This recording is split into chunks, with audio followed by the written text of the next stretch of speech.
S ಆತ್ಮೀಯ ಸ್ಪರ್ಧಾ ಮಿತ್ರೆ, welcome to Clever and Academy. ನಾನು ಸಿದ್ದು ಭಾರತ್. ಸ್ನೇಹಿತರೆ, ಈ ಒಂದು ತರಗತಿಯಲ್ಲಿ ವಿಶೇಷವಾಗಿ ನಾವು ಆಪ್ಷನಲ್ ಹಿಸ್ಟ್ರಿಗೆ ಸಂಬಂಧಿಸಿದಂತೆ ಕೆಲವು ವಿಚಾರಗಳನ್ನು ನಿಮ್ಮ ಜೊತೆ ಹಂಚ್ಕೋತೀನಿ. ಆಪ್ಷನಲ್ ಹಿಸ್ಟ್ರಿ ಯಾವುದು ಅಸಿಸ್ಟೆಂಟ್ ಪ್ರೊಫೆಸರ್ ನೇಮಕಾತಿಗೆ ಸಂಬಂಧಿಸಿದಂತೆ ನಾವಿಲ್ಲಿ ಏನು ನೋಡ್ಕೋಬೇಕಂದ್ರೆ, ನಾವು ಆಪ್ಷನಲ್ ಹಿಸ್ಟ್ರಿಯಲ್ಲಿ ವಿಶೇಷವಾಗಿ ನಮ್ಗೆ ಇರ್ತಕ್ಕಂಥ ಒಂದು ಯೂನಿಟ್ಗಳಲ್ಲಿ ಅದರಲ್ಲಿ ಯಾವುದು ಯೂನಿಟ್ 9 ನಾವು ಈ ಒಂದು ತರಗತಿಯಲ್ಲಿ ಏನು ತಿಳ್ಕೊಳ್ಳೋಣ ಅಂದ್ರೆ ವಿಶೇಷವಾಗಿರ್ತಕ್ಕಂಥ ಕೆಲವು ಮಾಹಿತಿಗಳನ್ನು ನಿಮ್ಮ ಜೊತೆ ಹಂಚ್ಕೊತಾ ಹೋಗ್ತೀನಿ. ಯಾವುದು ಈ ಮಾಡರ್ನ್ ಯುರೋಪ್ ಮತ್ತು ಮಾಡರ್ನ್ ಏಷ್ಯಾ ಸಂಬಂಧಿಸಿದಂತೆ ನಮಗೆ ಒಂದೇ ಟಾಪಿಕ್ ಅಲ್ಲಿ ಎರಡು ಟಾಪಿಕ್ಗಳನ್ನ ಓದಬೇಕಾಗುತ್ತೆ. ಸೊ ಇದಕ್ಕಿರ್ತಕ್ಕಂಥ ಒಂದು ಉತ್ತಮವಾಗಿರ್ತಕ್ಕಂಥ ಸೋರ್ಸ್ ಯಾವ್ದಿದೆಯೇ ಮತ್ತು ಇಲ್ಲಿ ಯಾವ ಸೋರ್ಸ್ನ ಬಳಸಿದ್ರೆ ಹೆಲ್ಪ್ ಆಗುತ್ತೆ ಅಂತ ಕೂಡ ನಾವಿಲ್ಲಿ ನೋಡ್ಕೊತ ಹೋಗೋಣ. ಈಗಾಗ ಮಾಡರ್ನ್ ಯುರೋಪ್ ಅಂದ್ರೆ ತುಂಬಾ ಆಳವಾಗಿರ್ತಕ್ಕಂಥ ಜ್ಞಾನವನ್ನು ಹೊಂದಿರಬೇಕು. ಮತ್ತು ಮಾಡರ್ನ್ ಏಷ್ಯಾ ಅಂದ್ರೆ ಇಲ್ಲಿ ವಿಶೇಷವಾಗಿ ನಾವು ಏನ್ ಮಾಡ್ತೀವಿ ಅಂದ್ರೆ ಈ ಚೀನಾ, ಈ ಜಪಾನ್, ಇದ್ಯಾವುದು ಟರ್ಕಿ ಮತ್ತೆ ಇದು ಯಾವ್ದಿದು ಅರಬ್ ಕ್ರಾಂತಿ ಈ ಒಂದು 4 ದೇಶಗಳ ಮೇಲೆ ಇರ್ತಕ್ಕಂಥ ಆಳವಾದ ಜ್ಞಾನವನ್ನು ನಾವು ತಿಳ್ಕೊಳ್ಬೇಕಾಗತ್ತೆ. ಮತ್ತೆ ಇಲ್ಲಿ ಮಾಡರ್ನ್ ಯುರೋಪ್ ಅಂತ ಬಂದಾಗ ನಾವು ವಿಶೇಷವಾಗಿ ಈ ಪುನರುಜ್ಜೀವನದಿಂದ ಸ್ಟಾರ್ಟ್ ಮಾಡ್ಕೋತೀವಿ. ಇಲ್ಲಿ ಪುನರುಜ್ಜೀವನದಿಂದ ಸ್ಟಾರ್ಟ್ ಮಾಡ್ಕೋತೀವಿ.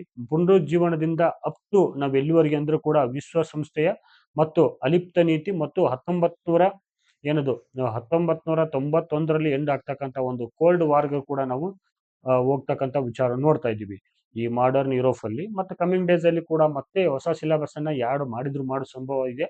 ಯಾಕಂದ್ರೆ ಈಗ ಅಂತಾರಾಷ್ಟ್ರೀಯ ಸಂಘಟನೆಗಳನ್ನು ಕೂಡ ನಾವು ನೋಡ್ತಾ ಇದ್ದೀವಿ. ಈ ಅಂತಾರಾಷ್ಟ್ರೀಯ ಸಂಘಟನೆಗಳನ್ನು ವಿಶೇಷವಾಗಿ ನಾವು ಪೊಲಿಟಿಕಲ್ ಸೈನ್ಸ್ ಓದಬೇಕಾದ್ರೆ ಜಾಸ್ತಿ ನೋಡ್ತೀವಿ ಅಲ್ಲಿ ಇಂಟರ್ನ್ಯಾಷನಲ್ ರಿಲೇಶನ್ಶಿಪ್ ಅಲ್ಲಿ. ಬಟ್ ಇಲ್ಲಿ ನಾವು 1991ರವರೆಗೆ ಏನು ಕೋಲ್ಡ್ ವಾರ್ ಇದೆಯಲ್ಲ, USSR ನ ಪತನ USSR ಪತನವಾಗೋರು ಕೂಡ ನಾವು ಏನು ಓದ್ತಾ ಇದೀವಿ ಅಂದ್ರೆ ಇಲ್ಲಿ ಮಾಡರ್ನ್ ಯುರೋಪ್ ಅನ್ನು ನೋಡ್ತಾ ಇದ್ದೀವಿ. ಹಾಗಾಗಿ ಇಲ್ಲಿ ಯಾವ ಬುಕ್ಸ್ ಓದಿದ್ರೆ ಹೆಲ್ಪ್ ಆಗುತ್ತೆ ನಿಮ್ಗೆ ಅನ್ನೋದು ಕೂಡ ಒಂದು ವಿಚಾರ ಮಾಡಬೇಕು. ವಿಶೇಷವಾಗಿ ಕನ್ನಡದಲ್ಲಿ ಓದೋರು ಕೂಡ ಇದ್ರು ನೀವು ವಿಶ್ವ ಇತಿಹಾಸ ಅಂತ ಒಂದು ಬುಕ್ಸ್ ಬರುತ್ತೆ. ಇದು ವಿಶ್ವ ಇತಿಹಾಸ. ಈ ಪುಸ್ತಕ ಯಾರು ಬರ್ದಾರೆ ಅಂದ್ರೆ ಡಾಕ್ಟರ್ ಕೆ. ಸದಾಶಿವ ಅವರು. Doctor K. ಸದಾಶಿವ ಬರೆದಿರ್ತಕ್ಕಂಥ ಬುಕ್ಸ್ ತುಂಬಾ ಚೆನ್ನಾಗಿದೆ. ಇದೆಲ್ಲ ಅಂದ್ರೆ ಇನ್ನೊಂದೇನಂದ್ರೆ ಅದು out of print. Professor Lokappa Gowda ಅವರದು ಬುಕ್ಸ್ ಚೆನ್ನಾಗಿದೆ. ಪ್ರೊಫೆಸರ್ ಲೋಕಪ್ಪ ಗೌಡ ಈ ಎರಡು ಟಾಪಿಕ್ಗಳಿಗೆ, ಅದು ಮಾಡರ್ನ್ ಯುರೋಪ್ ಮತ್ತು ಮಾಡರ್ನ್ ಸಪ್ರೇಟ್ ಬುಕ್ ಇದೆ. ಅದೆಲ್ಲಾದ್ರೂ ಸಿಕ್ಕರೆ ತಗೋಬಹುದು. ಇಲ್ಲಾಂದ್ರೆ ನೀವು ಇಲ್ಲಾಂದ್ರೆ ಅಟ್ ಪ್ರೆಸೆಂಟ್ ಮಾರ್ಕೆಟ್ ಅಲ್ಲಿ ಇರ್ತಕ್ಕಂಥ ಬುಕ್ ಇದಂದ್ರೆ ಇದೊಂದು ವಿಶ್ವ ಇತಿಹಾಸ. ಇದನ್ನ ಬಿಟ್ರೆ ನಮ್ಗೀಗ ಇನ್ನೊಂದು ಬುಕ್ ಅಂದ್ರೆ KN ಅವ್ರದ್ದು ಕನ್ನಡದಲ್ಲಿ ಇರ್ತಕ್ಕಂಥದ್ದು. ಇದು ಬಿಟ್ರೆ ಕೂಡ ನಮ್ಗೀಗ ಮೈಸೂರು ಯೂನಿವರ್ಸಿಟಿ ಮೀನ್ಸ್ ಈ KSOU ಓಲ್ಡ್ ಬುಕ್ಸ್ಗಳಿದೆ ನೋಡಿ. ಓಲ್ಡ್ ಬುಕ್ಸ್ಗಳು ಅವು ಸುಮಾರು ತುಂಬಾ ಅದ್ಭುತವಾಗಿರ್ತಕ್ಕಂಥ ಕಂಟೆಂಟ್ ಅನ್ನ ಸುಮಾರು ಒಂದು ಚಿಕ್ಕ ಬುಕ್ ಇದೆ. ಅದು ಅಷ್ಟೇ ಒಂದು 30-40 ಪೇಜಸ್ ಇರ್ತಕ್ಕಂಥ ಚಿಕ್ಕ ಬುಕ್ಗಳಲ್ಲಿ ಕೂಡ ನಾವು ತುಂಬಾ ಅದ್ಭುತವಾಗಿರ್ತಕ್ಕಂಥ ಕಂಟೆಂಟ್ ಅನ್ನ ಕಾಣ್ತಾ ಇದ್ದೀವಿ ಅಲ್ಲಿ. ಸೊ ಹಾಗಾಗಿ ತಾವು ಕೂಡ ಅಲ್ಲಿ ಏನೈತೆ ಅಂದ್ರೆ KSOU ಇಲ್ಲಿ ವಿಶೇಷವಾಗಿ ಪುನರುಜ್ಜೀವನ ಸಂಬಂಧಿತವಾಗಿರ್ತಕ್ಕಂಥ ಕಂಟೆಂಟ್ ಕಡಿಮೆ ಇದ್ರೂ ಕೂಡ ಈ ಈ ಮಾಡರ್ನ್ ಯುರೋಪ್ ಮತ್ತು ಮಾಡರ್ನ್ ಏಷ್ಯಾಗೆ ಸಂಬಂಧಿಸಿದ ಸಪರೇಟ್ ಆಗಿರ್ತಕ್ಕಂಥ ಟಾಪಿಕ್ ಗಳನ್ನ ನಾವು ನೋಡ್ತಾ ಇದೀವಿ ಅಲ್ಲಿ ಚೀನಾ ಜಪಾನ್ ಹಿಸ್ಟ್ರಿ ಸಪರೇಟ್ ಐತಿ. ಮತ್ತೆ ವಿಶ್ವ ಇತಿಹಾಸ ಮೆಟರ್ನಿಕ್ನ ಯುಗ ಕೂಡ, ಮತ್ತೆ ಯುರೋಪ್ನ ಒಂದು ಇದು ಮೊದಲೇ ಮಹಾಯುದ್ಧ, ಎರಡನೇ ಮಹಾಯುದ್ಧ, ಅದ್ಭುತವಾಗಿರ್ತಕ್ಕಂಥ ಕಂಟೆಂಟ್ ಅನ್ನು ನಾವು ಇಲ್ಲಿ ಕಾಣ್ತಾ ಇದ್ದೀವಿ. ಸೊ ಈ 3 ಬುಕ್ಸ್ ಗಳಲ್ಲಿ ಕೂಡ ನೀವು ಯಾವುದೇ ಆದ್ರೂ ಕೂಡ ಬಳಸಬಹುದು. ಇದರ ಜೊತೆ ನಮಗೆ ಇದು P U C first year ಒಂದು ಏನು ಜಾಗತಿಕ ಇತಿಹಾಸ ಬುಕ್ ಇದೆ ನೋಡಿ, ಜಾಗತಿಕ ಇತಿಹಾಸ ಬುಕ್ ಮೊದಲಿಗೆ ಅದನ್ನ ಓದ್ಕೊಡ್ರಿ. ಯಾಕಂದ್ರೆ ನಿಮ್ಗೆ ಒಂದು ಐಡಿಯಾ ಸಿಗುತ್ತೆ ಇಲ್ಲಿ. ಯಾಕಂದ್ರೆ ಇದು ಈಸಿ ಟು ಅಂಡರ್ಸ್ಟ್ಯಾಂಡ್ ಐತಿ. ಅದಾದ್ಮೇಲೆ ನೀವು ವಿಶ್ವ ಇತಿಹಾಸ ಸಂಬಂಧಿಸಿದಂತೆ ಕೆ. ಸದಾಶಿವರು ಓದ್ಕೋಬಹುದು, KSOU ಓದ್ಕೋಬಹುದು, ಲೋಕಪ್ಪ ಗೌಡ ಅವರು ಓದ್ಕೋಬಹುದು, KN ಅವರು ಓದ್ಕೋಬಹುದು. ಸೊ ಮೊದ್ಲಿಗೆ ಏನ್ ಮಾಡ್ರಿ, ನೀವು ಜಾಗತಿಕ ಇತಿಹಾಸ ಅದು PUC ಫಸ್ಟ್ ಇಯರ್ ಬುಕ್ಸ್ ಗಳನ್ನ ನೀಟಾಗಿ ಓದ್ಕೊಳ್ಳಿ. ಅದಾದ್ಮೇಲೆ ನೀವು ಇದಕ್ಕೆ ಬನ್ನಿ. ಯಾಕಂದ್ರೆ ತುಂಬಾ ಬೋರಿಂಗ್ ಸಬ್ಜೆಕ್ಟ್ ಇದು. ವಿಶೇಷವಾಗಿ ಈ ಒಂದು ಟಾಪಿಕ್ ವಿಶ್ವ ಇತಿಹಾಸಕ್ಕೆ ನೋಡಿದ್ರೆ ನಾವು ಬೋರಿಂಗ್ ಸಬ್ಜೆಕ್ಟ್. ಹಾಗಾಗಿ ನೀವೇನ್ ಮಾಡ್ರಿ ಅಂದ್ರೆ ಮೊದಲಿಗೆ ಇದು ಜಾಗತಿಕ ಇತಿಹಾಸ PUC ಫಸ್ಟ್ ಇಯರ್ ಬುಕ್ಸ್ ಓದ್ಕೊಳ್ಳಿ. ಆ ಪುಸ್ತಕದಲ್ಲಿ ಮೊದಲಿಗೆ ನಿಮಗೆ ಏನಂದ್ರೆ ಈ ಸಿವಿಲೈಸೇಷನ್ ಗಳು ಕೊಟ್ಟಿದ್ದಾರೆ ಅಲ್ಲಿ. ಆರಂಭಿಕವಾಗಿ ಯಾವುದು ಈಜಿಪ್ಟ್ ಸಿವಿಲೈಸೇಷನ್, ಚೈನಾ ಸಿವಿಲೈಸೇಷನ್, ಮತ್ತೆ ಮೆಸೊಪೊಟೇಮಿಯಾ, ಗ್ರೀಕ್ ಸಿವಿಲೈಸೇಷನ್ ಇವೆಲ್ಲ ಕೊಟ್ಟಿದ್ದಾರೆ. ಸೊ ಅವನೇ ನೀವು ಸ್ಕಿಪ್ ಮಾಡಬಹುದು. ನಮ್ಮ ಸಿಲೆಬಸ್ ಅಂತೂ ಇಲ್ಲ ಅದು. ಅದನ್ನ ಬಿಟ್ಟು ರಿಮೈನಿಂಗ್ ಎಲ್ಲ ನಾವು ಸಿಲೆಬಸ್ ನೋಡ್ತಾ ಇದ್ದೀವಿ. ತುಂಬಾ ಅದ್ಭುತವಾಗಿರ್ತಕ್ಕಂಥ ಕಂಟೆಂಟ್ ಅನ್ನ ಜಾಗತಿಕ ಇತಿಹಾಸ ಪುಸ್ತಕ ಯಾವುದು PUC ಫಸ್ಟ್ ಇಯರ್ ಕೂಡ ನೋಡ್ತಾ ಇದ್ದೀನಿ. ಸೊ ಅದನ್ನು ಕೂಡ ನೀವು ಓದಬಹುದು. ಇದಕ್ಕಿಂತ ಹೆಚ್ಚಾಗಿ ನೀವು ಇನ್ನೇನು ನೋಡ್ಕೋಬೇಕಂದ್ರೆ, ನೀವು ಸಾಧ್ಯ ಆದ ಮಟ್ಟಿಗೆ ಇನ್ನೇನಾದ್ರೂ ಇದಕ್ಕಿಂತ ಡೆಪ್ತ್ ನಾಲೆಜ್ ಬೇಕಂದ್ರೆ ಕೂಡ ನೀವು ಯಾವ ಬುಕ್ಸ್ ಓದ್ಕೋಬೇಕಂದ್ರೆ ನೀವು ಇಂಗ್ಲಿಷ್ ಮೀಡಿಯಂ ಬುಕ್ಸ್ಗಳನ್ನ ಓದ್ಕೋಬಹುದು. ಆಕ್ಚುಲಿ ಅಷ್ಟೇನು ಅವಶ್ಯಕತೆ ಇಲ್ಲ ಅನ್ಕೋತೀನಿ ನಾನು. ಸೊ ನಿಮಗೆ ಇಂಪಾರ್ಟೆಂಟ್ ಅನ್ಸಿದ್ರೆ ಇಂಗ್ಲೀಷ್ ಮೀಡಿಯಂ ಓರಿ, ಮತ್ತು ಇಂಗ್ಲೀಷ್ ಮೀಡಿಯಮ್ದು ಕನ್ನಡ ಮೀಡಿಯಂ ಬರಕ್ಕೆ ಹೋಗ್ಬೇಡ್ರಿ, ನಿಮ್ಗೆ ಅಂಡರ್ಸ್ಟ್ಯಾಂಡ್ ಆಗೋದಿಲ್ಲ ಒಂದಕ್ಕೊಂದು. ಸೊ ಈ 3 ಬುಕ್ಸ್ಗಳಲ್ಲಿ ಯಾವುದಾದ್ರೂ ಕೂಡ ನೀವು ಓದಿದ್ರು ಕೂಡ ತುಂಬಾ ಹೆಲ್ಪ್ಫುಲ್ ಆಗುತ್ತಾ. Choice is yours. 3 ಬುಕ್ಸ್ ಕೂಡ ತುಂಬಾ ಹೆಲ್ಪ್ಫುಲ್ ಇದೆ ಇಲ್ಲಿ. ಸರಿ, ಹಾಗಾದ್ರೆ ಈ ಒಂದು ಕ್ಲಾಸ್ನಲ್ಲಿ ನಾವು ಒಂದು ಒಂದು ಚಿಕ್ಕದಾಗಿರ್ತಕ್ಕಂಥ ಮಾಹಿತಿ ಕೂಡ ಇವತ್ತು ಹಂಚ್ಕೊತ ಹೋಗ್ತಾ ಇದ್ದೀನಿ ನಿಮ್ಮ ಜೊತೆ. ಸೊ ನಾವು ಯಾವ್ದು ನೋಡೋಣ ಇದರಲ್ಲಿ ವಿಶೇಷವಾಗಿ ನಾವಿಲ್ಲಿ ಈ ಫ್ರಾನ್ಸ್ ರೆವಲ್ಯೂಷನ್ ಬಗ್ಗೆ ಸ್ವಲ್ಪ ಮಾಹಿತಿಯನ್ನು ತಿಳ್ಕೊಳ್ಳೋಣ. ರೆವಲ್ಯೂಷನ್ ಬಗ್ಗೆ ಸ್ವಲ್ಪ ಮಾಹಿತಿಯನ್ನು ತಿಳ್ಕೊಣ. ಸೊ ಯಾವಾಗ 1789ರಿಂದ ನಾವು ನೋಡ್ತಾ ಇದ್ದೀವಿ ಇಲ್ಲಿ. ಸೊ ಇದು ಫ್ರಾನ್ಸ್ ಕ್ರಾಂತಿ ಯಾಕಾಯ್ತು ಅನ್ನೋದು ಪ್ರಮುಖ ಪ್ರಶ್ನೆ ಆಗುತ್ತೆ ಫಸ್ಟಿಗೆ. ಯಾಕಂದ್ರೆ ಯಾವುದೇ ಒಂದು ಘಟನೆ ನಡಿಬೇಕಾದ್ರೆ ಫಸ್ಟ್ ಮೊದಲು ಕಾರಣ ಇರಬೇಕು. ಆಮೇಲೆ ಕಾರಣ ನಂತರ ಇದು ಪ್ರಮುಖ ಪರಿಣಾಮಗಳನ್ನು ನೋಡ್ತಾ ಇದ್ದೀವಿ. ಆಮೇಲೆ ಕೊನೆಯದಾಗಿ ನಾವಿನ್ನ ರಿಸಲ್ಟ್ ಅನ್ನು ನೋಡ್ತಾ ಇರ್ತೀವಿ. ಕೊನೆಯದಾಗಿ ಏನಂತಂದ್ರ ಈ ಫಲಿತಾಂಶ, ಕೊನೆಯ ಫಲಿತಾಂಶ ಏನಾಗಿದೆ ಅಂತ ತಿಳ್ಕೊಳಕ ಇತಿಹಾಸದಲ್ಲಿ ಪ್ರಮುಖ ಕಾರಣ ಆಗತ್ತೆ. ಸೊ ಕಾರಣ, ಪರಿಣಾಮ ಮತ್ತು ಫಲಿತಾಂಶ, ಮತ್ತು ಕೊನೆಯದಾಗಿ ಏನಂದ್ರೆ ನಾವು ನೋಡ್ತೀವಿ ಅಂದ್ರೆ ಇಲ್ಲಿ ಉಪಯೋಗಗಳನ್ನ ಕೂಡ ನಾವು ಕಾಣ್ತಾ ಇರ್ತೀವಿ. ಹಾಗಾಗಿ ಯಾವುದೇ ಒಂದು ಕ್ರಾಂತಿಯನ್ನ ಅಧ್ಯಯನ ಮಾಡ್ಬೇಕಾದ್ರೆ ಮೊದಲಿಗೆ ನಾವು ಕಾರಣವನ್ನ ತಿಳ್ಕೊಬೇಕಾಗತ್ತ. ಕಾರಣ ಅಂದ್ರೆ ಕಾರಣದ ಪರಿಣಾಮಗಳನ್ನ ತಿಳ್ಕೊಬೇಕಾಗತ್ತ. ಪರಿಣಾಮದಿಂದ ಉಂಟಾಗಿರ್ತಕ್ಕಂಥ ಫಲಿತಾಂಶವನ್ನು ಕೂಡ ನೀವು ತಿಳ್ಕೊಳ್ಬೇಕಾಗತ್ತೆ. ಸೊ ಒಂದಕ್ಕೊಂದು ಸಂಬಂಧ ಹೊಂದಿರತಕ್ಕಂಥ ನಾವು ವಿಚಾರಗಳನ್ನ ನಾವಿಲ್ಲಿ ಕಾಣ್ತಾ ಬರ್ತಾ ಇದ್ದೀವಿ. ಹಾಗಾಗಿ ಇಲ್ಲಿ ಕೂಡ ನಾವು ನಾನು ಈ ಒಂದು ಕ್ಲಾಸ್ನಲ್ಲಿ ಸುಮ್ಮನೆ ಒಂದು ಗ್ಲಾನ್ಸ್ ಮಾಡ್ಕೊಂಡು ಹೋಗ್ತೀನಿ, ನಿಮಗೆ ಒಂದು ರಿವಿಷನ್ ಆಗಲಿ ಅಂತ ಗ್ಲಾನ್ಸ್ ಮಾಡ್ತಾ ಇದ್ದೀನಿ. ವಿಶೇಷವಾಗಿ ನಾವು ಫ್ರಾನ್ಸ್ ಕ್ರಾಂತಿ ಆಗ್ಬೇಕಾದ ಪ್ರಮುಖ ಕಾರಣ ಅಂದ್ರೆ ಈ ಫ್ರಾನ್ಸ್ ನಲ್ಲಿರ್ತಕ್ಕಂಥ ನಿರಂಕುಶ ಪ್ರಭುತ್ವ ಫ್ರಾನ್ಸ್ ನಲ್ಲಿರ್ತಕ್ಕಂಥ ನಿರಂಕುಶ ಪ್ರಭುತ್ವ ಏನಾಗತ್ತೆ ಅಂದ್ರ ಆ ಜನರನ್ನ ಬಡ್ದೆಬ್ಬಿಸುವ ಒಂದು ವಿಚಾರವನ್ನ ಕಾಣುತ್ತಲ್ಲಿ. ಇಲ್ಲೇನಂದ್ರೆ ವಿಶೇಷವಾಗಿ ಈ ಫ್ರಾನ್ಸ್ನ ನಿರಂಕುಶ ಪ್ರಭುತ್ವದಿಂದಾಗಿ ಈ ನೆಪೋಲಿಯನ್ ಬೋನಾಪಾರ್ಟಿನ ಉದಯ ನೋಡ್ತೀವಿ. ಅಂತ್ಯ ನೋಡಿ, ಈ ನಿರಂಕುಶದ ಪರಿಣಾಮವಾಗಿ ಏನ್ ನೋಡ್ತೀವಿ ಅಂದ್ರೆ ನಾವು ಇಲ್ಲಿ ವಿಶೇಷವಾಗಿ ಉದಯ ಯಾರ್ದಾಗತ್ತ ನೋಡೋದಾದ್ರೆ, ನಾವು ಉದಯ ಅಂದ್ರೆ ಹುಟ್ಟು, ಈ ನೆಪೋಲಿಯನ್ ಬೋನಾಪಾರ್ಟಿನ ನೋಡ್ತೀವಿ. ನೆಪೋಲಿಯನ್ ಬೋನಾಪಾರ್ಟಿನ ನೋಡ್ತೀವಿ. ಸೊ ಅಂತ್ಯ ಕಾರಣಕ್ಕಾಗದಂದ್ರೆ ಯಾರು, 16ನೇ ಲೂಯಿಯ ಅಂತ್ಯ ಆಗತಕ್ಕಂಥ ವಿಚಾರ ನಮ್ಗೆ ಕಾಣ್ತಾ ಇದೀವಿ. ಹೌದಾ.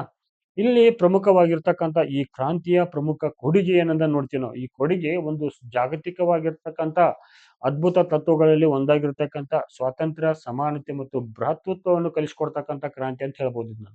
ವಿಶೇಷವಾಗಿ ಈ 3 ಪದಗಳನ್ನ ನಾವು ಸಾಕಷ್ಟು ನಮ್ಮ ಒಂದು ಸಂವಿಧಾನದಲ್ಲಿ ಕೂಡ ನಾವು ಅಳವಡಿಸ್ಕೊಂಡಿರ್ತಕ್ಕಂಥ ವಿಚಾರ ನೋಡ್ತೀವಿ. ಒಂದು ಪ್ರಶ್ನೆ ಕೇಳ್ಬೋದು ಅವರು, ಏನು ಫ್ರಾನ್ಸ್ ಕ್ರಾಂತಿಯ ಕೊಡುಗೆ ಏನಂತ ಕೇಳ್ಬೋದು ನೀವು. ಫ್ರಾನ್ಸ್ ಕ್ರಾಂತಿಯ ಜಾಗತಿಕ ಕೊಡುಗೆ ಅಂತ ಕೇಳ್ಬೋದು. ಒಂದೇನಂದ್ರೆ ಮೊದಲಿಗೆ ನಾವೇನ್ ನೋಡ್ತೀವಿ ಅಂದ್ರೆ ಸ್ವಾತಂತ್ರ್ಯ. ಈ ಘೋಷಣೆಗಳೇ ಅವ್ರಿಗೆ ಏನಾಗತ್ತೆ ಅಂದ್ರ ಮುಂದೆ ಜಾಗತಿಕವಾಗಿರ್ತಕ್ಕಂಥ ಕೆಲವು ರಾಷ್ಟ್ರಗಳ ಉದಯಕ್ಕೆ ಕಾರಣ ಆಗತ್ತೆ ಅನ್ಕೋತೀನಿ. ಮತ್ತು ಕೆಲವು ಸಂವಿಧಾನದ ಅವಿಭಾಜ್ಯ ಅಂಗ ಆಗತ್ತಂತ ನಾನು ಹೇಳಕ್ಕೆ ಇಷ್ಟಪಡ್ತೀನಿ ಇಲ್ಲಿ. ಸೊ 3ನೇದಾಗಿ ಏನ್ ನೋಡ್ತೀವಿ ಅಂತ ಭ್ರಾತೃತ್ವ ನೋಡ್ತೀವಿ ನಾವಿಲ್ಲಿ.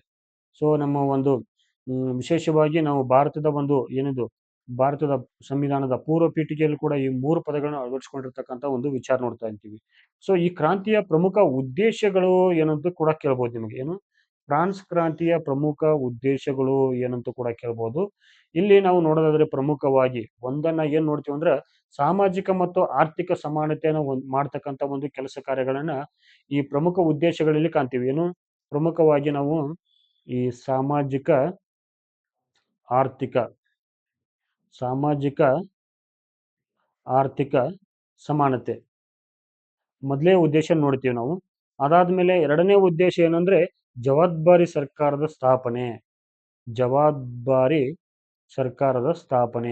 ಈ ಪ್ರಶ್ನೆಗಳನ್ನ ಕೇಳಬಹುದು ನಿಮ್ಗೆ ಅವರು. ಜವಾಬ್ದಾರಿ ಸರ್ಕಾರದ ಸ್ಥಾಪನೆ ಇದನ್ನೇ ಪ್ರಶ್ನೆಗಳು ಕೇಳಬಹುದು. ಫ್ರಾನ್ಸ್ ಕ್ರಾಂತಿಯ ಪ್ರಮುಖ ಉದ್ದೇಶ ಏನಂತ ಕೇಳಬಹುದಾಗಿರ್ಬೋದಿತ್ತು, ಅಥವಾ ಫ್ರಾನ್ಸ್ ಕ್ರಾಂತಿಯ ಪ್ರಮುಖ ಕೊಡುಗೆಗಳು ಏನು ಕೇಳಬಹುದು. ಸೊ ಇಲ್ಲೇನಂದ್ರೆ ಆರ್ಥಿಕ ಮತ್ತು ಸಾಮಾಜಿಕ ಒಂದು ಅಸಮಾನತೆಯನ್ನು ನಿರ್ಮೂಲನೆ ಮಾಡೋಕ್ಕೋಸ್ಕರ ಮತ್ತು ಸರ್ಕಾರದ ಒಂದು ಪ್ರತಿನಿಧಿ ಅಂದ್ರೆ ರಾಜ್ಯ ಅಥವಾ ಅಧ್ಯಕ್ಷ ಅಥವಾ ಪ್ರಧಾನಮಂತ್ರಿ ಏನಂದ್ರೆ ಜನರ ಕಲ್ಯಾಣಕ್ಕಾಗಿ ಕೆಲಸ ಮಾಡ್ಬೇಕಂತಕ್ಕಂಥ ಒಂದು ಸರ್ಕಾರ ಅಂದ್ರೆ ಸರ್ಕಾರ ಅಂದ್ರೆ ಜವಾಬ್ದಾರಿ ಸರ್ಕಾರದ ಒಂದು ಸ್ಥಾಪನೆಯನ್ನು ಮಾಡ್ತಕ್ಕಂಥ ಉದ್ದೇಶವನ್ನ ನಾವು ಎಲ್ಲಿ ಕಾಣ್ತೀವಿ ಅಂದ್ರೆ ಫ್ರಾನ್ಸ್ ಕ್ರಾಂತಿಯಲ್ಲಿ ಕಾಣ್ತಾ ಇದ್ದೀವಿ. ಹಾಗಾಗಿ ವಿಶೇಷವಾಗಿ ನಾವು ಕ್ರಾಂತಿಯ ಶಿಶು ಎಂದು ಬಣ್ಣಿಸುವ ಇಲ್ಲಿ ಯಾರನ್ನ ಕ್ರಾಂತಿಯ ಶಿಶು ಎಂದು ಬಣ್ಣಿಸುವ ನೆಪೋಲಿಯನ್ ಬೋನಾಪಾರ್ಟಿಯ ಉದಯವನ್ನು ಕಾಣ್ತೀವಿ ನಾವು ಇಲ್ಲಿ. ಪ್ರಮುಖವಾಗಿ ನೆಪೋಲಿಯನ್ ಬೋನಾಪಾರ್ಟಿಯ ಉದಯನ ಕಾಣ್ತೀವಿ. ಸೊ ಇವನ ಒಂದು ಹೋರಾಟ ಕೂಡ ಜಾಗತಿಕ ಮಟ್ಟದಲ್ಲಿ ಹಲವಾರು ಬದಲಾವಣೆಗಳಾಗಿರ್ತಕ್ಕಂಥ ವಿಚಾರ ನೋಡ್ತೀವಿ. ಈ ಕ್ರಾಂತಿಯ ಶಿಶು ಮುಂದೆ ಹೋಗಿ ನೆಪೋಲಿಯನ್ ಬೋನಾಪಾರ್ಟೆ ಫ್ರಾನ್ಸ್‌ನ ಅಧ್ಯಕ್ಷನಾಗೋದ್ರೊಂದಿಗೆ, ಫ್ರಾನ್ಸ್‌ನ ಚಕ್ರವರ್ತಿ ಆಗೋದ್ರೊಂದಿಗೆ, ಫ್ರಾನ್ಸ್‌ನ ಒಂದು ಕೀರ್ತಿಯನ್ನ ಮತ್ತಷ್ಟು ಫ್ರಾನ್ಸ್‌ನ ಕೀರ್ತಿಯನ್ನು ಮತ್ತಷ್ಟು ಹೆಚ್ಚಿಸುವಲ್ಲಿ ನೆಪೋಲಿಯನ್ ಬೋನಾಪಾರ್ಟಿ ಪ್ರಮುಖವನ್ನು ಪಾತ್ರ ವಹಿಸ್ತಾನೆ. ಹೀಗಾಗಿ ಇಡೀ ಜಾಗತಿಕವಾಗಿರ್ತಕ್ಕಂಥ ಒಂದು ನೆಪೋಲಿಯನ್ ಬೋನಾಪಾರ್ಟೆಯ ಒಂದು ಚರಿತ್ರೆ ಜಾಗತಿಕವಾಗಿ ತನ್ನದೇ ಆದ ಪ್ರಾಮುಖ್ಯತೆ ಪಡೆದುಕೊಳ್ತು. ಯುರೋಪಿನ ಇತಿಹಾಸದಲ್ಲಿ ನೆಪೋಲಿಯನ್ ಬೋನಾಪಾರ್ಟೆ ಅಂದ್ರೆ ಒಂದು ಕಿರೀಟನಂತೆ ಕಾಣ್ತಾ ಇದ್ದೀವಿ ನಾವು. ಯಾಕಂದ್ರೆ ಹಲವಾರು ತೊಡಕುಗಳ ಮಧ್ಯೆ, ಹಲವಾರು ಸಮಸ್ಯೆಗಳ ಮಧ್ಯೆ, ಹಲವಾರು ಆರ್ಥಿಕ ವಿಚಾರಗಳ ಮಧ್ಯೆ ನೆಪೋಲಿಯನ್ ಬೋನಾಪಾರ್ಟಿಯ ಉದಯದ ಮೂಲಕ ಜಾಗತಿಕವಾದ ತನ್ನದೇ ಆದ ಒಂದು ಗುರುತು ಬಿಟ್ಟೋಗಿರ್ತಕ್ಕಂಥ ವಿಚಾರವನ್ನು ನಾವು ಈ ಫ್ರಾನ್ಸ್ ಕ್ರಾಂತಿಯ ಸಂದರ್ಭದಲ್ಲಿ ನಾವು ಕಾಣ್ತಾ ಇದ್ದೀವಿ. ಹಾಗಾಗಿ ನಾವು ವಿಶೇಷವಾಗಿ ಈ ಫ್ರಾನ್ಸ್ ಕ್ರಾಂತಿಯ ಒಂದು ಕಾರಣಗಳನ್ನು ತಿಳ್ಕೋದಾದ್ರೆ ಮೊದಲಿಗೆ ನಾವು ಈ ವಿಶೇಷವಾಗಿ ಈ ರಾಜಕೀಯ ಒಂದು ರಾಜಕೀಯವಾಗಿ ಕಾರಣಗಳನ್ನು ನೋಡೋದಾದ್ರೆ ವಿಶೇಷವಾಗಿ ನಾವು ಅಂದಿನ ಸಂದರ್ಭದಲ್ಲಿ 1700 ಮತ್ತು 1800ರ ಒಂದು ಆಡಳಿತಾವಧಿಯಲ್ಲಿ ಇಲ್ಲಿರ್ತಕ್ಕಂಥ ಸಂತತಿ ಯಾವ್ದಿತ್ತಂದ್ರೆ ಬೋರ್ಬನ್ ಸಂತತಿ ಇತ್ತು. ಫ್ರಾನ್ಸ್ ಅನ್ನ ಆಳ್ತಕ್ಕಂಥ ಒಂದು ವಿಚಾರ. ಸೊ ಇವಾಗ ಬೋರ್ಬನ್ ಬಿಸ್ಕಿಟ್ ಬಂದಿದೆ, ಆ ತರ ಕರಿ ಬಿಸ್ಕಿಟ್ ಅಲ್ಲ, ಒಂಥರ ಬಿಳಿ ಜನ ಇದ್ರು. ಸೊ ಇಲ್ಲೇನಂದ್ರೆ ಈ ಬೋರ್ಬನ್ ಜನ ಏನದು ರಾಜ್ಯ ಮಣಿತನ ಇಡೀ ಫ್ರಾನ್ಸ್ ಅನ್ನ ಕಂಟ್ರೋಲ್ ಮಾಡ್ತಿತ್ತು. ಸೊ ಈ ಬೋರ್ಬನ್ ಯಾವ ತರ ಆಳ್ವಿಕೆ ಮಾಡ್ತಿತ್ತು ಅಂದ್ರೆ ಒಂದು ದೈವಿಕ ಸಿದ್ಧಾಂತದ ಆಧಾರದ ಮೇಲೆ ಈ ಫ್ರಾನ್ಸ್ ಅನ್ನ ಆಳ್ವಿಕೆ ಮಾಡ್ತಿತ್ತು. ಅಂದ್ರೆ ರಾಜ್ಯನೇ ದೇವರು, ರಾಜ್ಯನೇ ಸರ್ವಸ್ವ, ರಾಜ್ಯನ ಮಾತೆ ಫೈನಲ್ಲು, ರಾಜ್ಯನೇ ಕಿರೀಟ. ಸೊ ಎನ್ನುವ ನಾವು ವಿಶೇಷವಾಗಿ ದೈವಿಕ ಸಿದ್ಧಾಂತವನ್ನ ಭಾರತದ ಇತಿಹಾಸದಲ್ಲಿ ಕೂಡ ಕಾಣ್ತೀವಿ. ನಾವು ಬಲ್ಬನ್ ನೋಡ್ತೀವಿ ಮತ್ತು ಅಕ್ಬರ್ ನೋಡ್ತೀವಿ. ಇವರಿಬ್ಬರು ಕೂಡ ನಾವು ದೈವಿಕ ಸಿದ್ಧಾಂತದ ಆಡಳಿತದಲ್ಲಿ ನೋಡ್ತಾ ಇದ್ದೀವಿ. ಇವನು ಕೂಡ ಅಕ್ಬರ್ನ ನೀವು ನೋಡಬಹುದು. ಇಲ್ಲಿ ಮಹಜರ್ ಸಿಸ್ಟಮ್ ಅಂತ ತಗೊಂಡ್ಬರ್ತಾನೆ. ಇಲ್ಲಿ ಮಹಜರ್ ಪದ್ಧತಿ ಅಂತ ತಗೊಂಡ್ಬರ್ತಾನ. ಇಲ್ಲಿ ಕೂಡ ನೀವು ಏನದು ರಕ್ತ ಮತ್ತು ಕಬ್ಬಿನ ನೀತಿಯನ್ನು ಕೂಡ ನೋಡಬಹುದು. ಇವನು ರಕ್ತ ಮತ್ತು ಕಬ್ಬಿನ ನೀತಿ, ಇವರಿಬ್ರು ಕೂಡ ಇದನ್ನ ಅನುಸರಿಸ್ತಾರೆ. ಸೊ ಹಾಗಾಗಿ ಕೂಡ ಈ ರಾಜ್ಯನ ಒಂದು ಅಧಿಕಾರಕ್ಕೆ ಪ್ರಾಮುಖ್ಯತೆ ಬರಬೇಕಂತ ಬಲ್ಬನ್ ಮತ್ತು ಅಕ್ಬರ್ ಕೂಡ ತುಂಬಾ ಒಂದು ರಾಜ್ಯತ್ವಕ್ಕೆ ಮತ್ತು ಸುಲ್ತಾನ್ ಪದವಿಗೆ ದೈವದ ಒಂದು ಬಣ್ಣನೆ ಕೊಟ್ಟು ದೈವತ್ವದ ಸಿದ್ಧಾಂತವನ್ನು ಕೂಡ ನಾವು ಇಲ್ಲಿ ಕಾಣ್ತೀವಿ. ಅದೇ ರೀತಿ ಈ ಈ ಒಂದು 16 ಮತ್ತು 17 ಶತಮಾನದಲ್ಲಿ ಕೂಡ ಫ್ರಾನ್ಸ್ ನಲ್ಲಿ ಇರ್ತಕ್ಕಂಥ ರಾಜ್ಯರು ಕೂಡ ಏನ್ ಮಾಡ್ತಾನಂದ್ರೆ ದೈವಿಕ ಸಿದ್ಧಾಂತದ ಆಧಾರದ ಮೇಲೆ ಸಾಕಷ್ಟು ಅನಾಚಾರಗಳನ್ನ, ಅತ್ಯಾಚಾರಗಳನ್ನ, ಭ್ರಷ್ಟಾಚಾರಗಳನ್ನ ಮತ್ತು ಅನೈತಿಕ ಜೀವನದಿಂದಾಗಿ ಫ್ರಾನ್ಸ್ ಕ್ರಾಂತಿ ಹುಟ್ಕೊಳ್ಳಕ ಪ್ರಮುಖ ಕಾರಣವಾಗಿರ್ತಕ್ಕಂಥ ಒಂದು ವಿಚಾರಗಳನ್ನ ನಾವು ಇಲ್ಲಿ ಕಾಣ್ತಾ ಇದ್ದೀವಿ. ಇಲ್ಲಿ ಪ್ರಮುಖವಾಗಿ ನಾವು ಏನ್ ನೋಡ್ಬೇಕಂದ್ರ ಈ ಒಂದು ಫ್ರಾನ್ಸ್ ಕ್ರಾಂತಿಯ ಆರಂಭ ಮತ್ತು ಫ್ರಾನ್ಸ್ ಕ್ರಾಂತಿಗೆ ಮುನ್ನುಡಿ ಬರ್ತಕ್ಕಂಥ ಪ್ರಮುಖ ವ್ಯಕ್ತಿ ಅಂದ್ರೆ ಈ 14ನೇ ಲೂಯಿಯನ್ನ ಕಾಣ್ತೀವಿ ನಾವು. ಮೊದಲಿಗೆ ಯಾರು 14ನೇ ಲೂಯಿಯನ್ನ ಕಾಣ್ತೀವಿ. ಈ 14ನೇ ಲೂಯಿ ತನ್ನನ್ನು ತಾನು ಯುರೋಪಿನ ಮಹಾರಾಜ ಅಂತ ಕರೆದುಕೊಂಡಿದ್ದ. ಯಾರು 14ನೇ ಲೂಯಿ ಯುರೋಪಿನ ಮಹಾರಾಜ ಎಂಬ ಬಿರುದಿನಿಂದ ಆರಾಧಿಸ್ತಿದ್ದವನು. ಯಾಕಂದ್ರೆ ಅಷ್ಟು ಇವನ ವಿಚಾರಗಳು ಯಾವ ತರ ಇದ್ವು ಅಂದ್ರೆ ಇವನು ಅತಿ ಕ್ರೂರತ್ವದಿಂದ ನಡ್ಕೋತಿದ್ವನು. 16ನೇ ಲೂಯಿ ಏನು ಅಂತಂದ್ರೆ ಇವನೊಂದು ಮಾನ್ ಹೇಳ್ತಿದ್ದ, I am the state, I am the government ಅಂತ ಹೇಳ್ತಿದ್ವನು.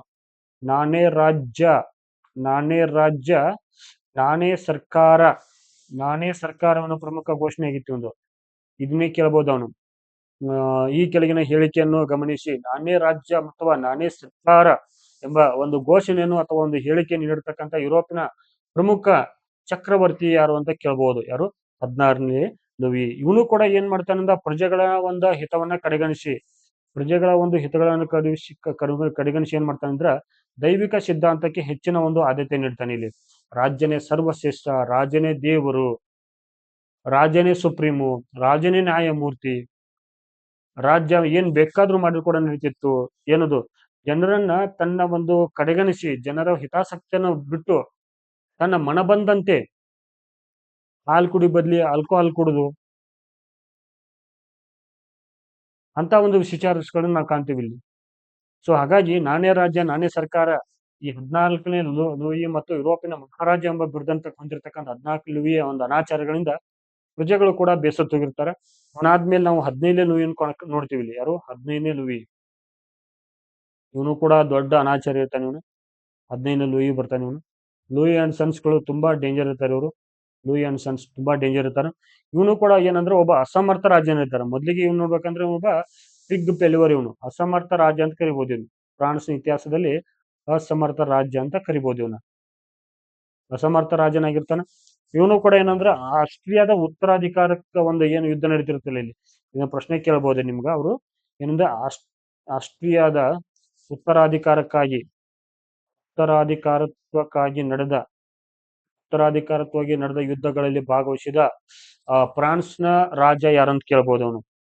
ಏನಾಗತ್ತೆ ಅಂದ್ರೆ ಇದ ಒಂದು ಸಂದರ್ಭದಲ್ಲಿ ನಾವು ಇವನು ಕೂಡ ಎಲ್ಲಿಂದ ಸಪ್ತವಾರ್ಷಿಕ ಈ ಆಸ್ಟ್ರಿಯಾದ ಉತ್ತರಕ್ಕೆ ನಡೆದಿರ್ತಕ್ಕಂಥ ಸಪ್ತವಾರ್ಷಿಕ ಕದನದಲ್ಲಿ ಭಾಗವಹಿಸಿರ್ತಾನೆ ಇವನು.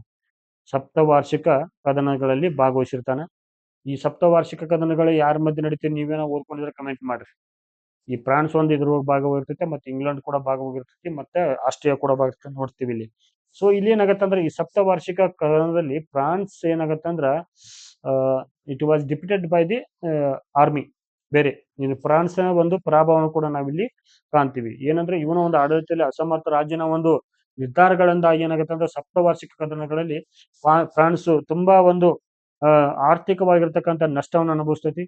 ಹಾಗಾಗಿ ಇವನ ಒಂದು ಅವನ ಈ ಪರಾಭವದ ನಂತರ, ಈ ಯುದ್ಧದಲ್ಲಿ ಪರಾಭವದ ನಂತರ ಅವನ್ ಏನ್ ಹೇಳ್ತಾನೆ ಅಂದ್ರೆ ಒಂದು ಮಾತು ಹೇಳ್ತಾನೆ, ನನ್ನ ನಂತರ ಪ್ರಳಯ, ನನ್ನ ನಂತರ ಪ್ರಳಯ, ನನ್ನ ನಂತರ ಪ್ರಳಯ ಅಂತ ಕೇಳ್ತಾನ ಅವನು. ಇದೇ ಪ್ರಶ್ನೆ ಕೇಳ್ಬೋದು ಅವನು, ಇದೇ ಪ್ರಶ್ನೆನೇ ಕೇಳ್ಬೋದು. ನನ್ನ ನಂತರ ಪ್ರಳಯ ಅಥವಾ ನಾನೇ ರಾಜ್ಯ ನಾನೇ ಸರ್ಕಾರ ಹೊಂದಿಸಿ ಬರೆಯಲು ಕೂಡ ಕೇಳ್ಬೋದು ಇವನ್ನೆಲ್ಲ. ಏನು ಹೊಂದಿಸಿ ಬರೆಯಿರಿ ಅಂತ ಇರ್ತಕ್ಕಂಥ ಒಂದು ವಿಚಾರಗಳಲ್ಲಿ ಕೂಡ ನಾವು ಕಾಣ್ಬೋದು. ಇವನಾದ್ಮೇಲೆ ಯಾರು ಬರ್ತಾರೆ ನಮಗೆ ವಿಶೇಷವಾಗಿ ಈ 16ನೇ ಲೂಯಿ ಬರ್ತಾನೆ. ಯಾರು? 16ನೇ ಲೂಯಿ ಬರ್ತಾನೆ. 16ನೇ ಲೂಯಿಗೆ ಸಂಬಂಧಪಟ್ಟಂತೆ ಪ್ರಮುಖವಾದ ವಿಚಾರಗಳು ನಾವು ತಿಳ್ಕೊಳ್ಳೋದು ಅಗತ್ಯವಾಗಿರುತ್ತೆ. ಯಾಕಂದ್ರೆ ಇವನ ಕಾಲದಲ್ಲಿ ನಾವು ಏನ್ ನೋಡ್ತೀವಿ ಅಂದ್ರೆ ಫ್ರಾನ್ಸ್ ಕ್ರಾಂತಿಯ ಆರಂಭನ ನೋಡ್ತೀವಿ ನಾವು. ಫ್ರಾನ್ಸ್ ರೆವಲ್ಯೂಷನ್ಗೆ ಬೀಜ ಬಿಟ್ಟಿರೋದು ಕೂಡ ನಾವು ಇಲ್ಲಿ ಕಾಣ್ತೀವಿ. ಇಲ್ಲಿ ಬೀಜ ಮೊಳಕೆ ಒಡೆದು ಹೆಮ್ಮರವಾಗಿ ಇಡೀ ಫ್ರಾನ್ಸ್ ರಾಜ್ಯತ್ವ ಎಂಬ ಅಥವಾ ದೈವಿಕ ಸಿದ್ಧಾಂತವನ್ನ ಕಳ್ಕೊಳ್ತಕ್ಕಂಥ ವಿಚಾರವನ್ನ 16ನೇ ಲೂಯಿ ಆಡಳಿತದಲ್ಲಿ ಕಾಣ್ತೀವಿ. ಅವನ ಹೆಂಡತಿ ಬರ್ತಾಳೆ, ಮಹಾರಾಣಿ ಮೇರಿ ಅಂಟೈಟ. ಯಾರು? ಮೇರಿ ಅಂಟೈನೆಟ್. ಆಸ್ಟ್ರಿಯಾದ ರಾಜಕುಮಾರಿ ಇರ್ತಾಳೆ. ರಾಜನನ್ನ ಕೈಗೊಂಬೆ ಏನ್ ಮಾಡ್ಕೋತಾಳೆ. ಫ್ರೆಂಚ್ನ ಒಂದು ಜನತೆಗೆ ಅಪಾರವಾದ ಹಾನಿ ಉಂಟು ಮಾಡ್ತಾಳೆ. ಇವಳ ಒಂದು ದುಂದುಗಾರಿಕೆಯಿಂದಾಗಿ